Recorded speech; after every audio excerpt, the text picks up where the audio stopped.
for so many of us who grew up in the 70s or the 80s or 90s, he just represented good in the world in so many ways. And the thing that he does for children that I think I now as a parent relate to so much is he actually listens to children and tries to give voice to their feelings and lets their experience be valid.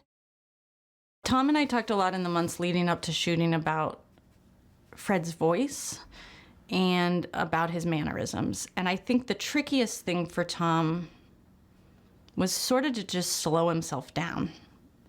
We never wanted it to be like he was doing an SNL impersonation. We never wanted it to feel like a skit. So we knew it was always going to have Tom Hanks in there. But Tom Hanks is a really charming guy. He walks into a room, you know he's there, he's chatting with everyone, he's greeting everyone, he's got like a booming loud voice, he's really present, but he never lets an awkward moment happen. He doesn't, he'll always fill it and tell a joke and make everyone feel comfortable, which Fred wasn't like that. Fred was quiet. Fred was very comfortable with silence, or whether he was comfortable or not, he allowed for a lot of silence. He didn't really mind if he was making you uncomfortable. And he kind of just stared at you, and he didn't also move a lot. And like, I can just feel myself as I'm sitting here gesticulating all the time. Tom's the same way. He gesticulates, he moves his body, he shifts around.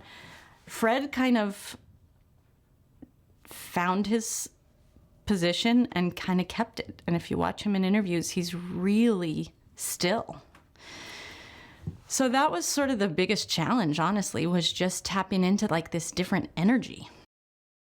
There was this sort of weird duality happening on set all the time where the real people were meeting our version of those people, or even I think Joanne Rogers hanging out with Tom Hanks when he was dressed as her husband. I think there was, for them, it was probably so surreal. For them, it probably felt like a weird dream where they were stepping back in time and going up to a funhouse mirror and looking at themselves. But for us, it was all about wanting to make sure they felt like we were doing them right and doing them proud. And over and over again, people said to me that they were so touched by how much we cared and how respectful they felt like we were being, and that we really got it right.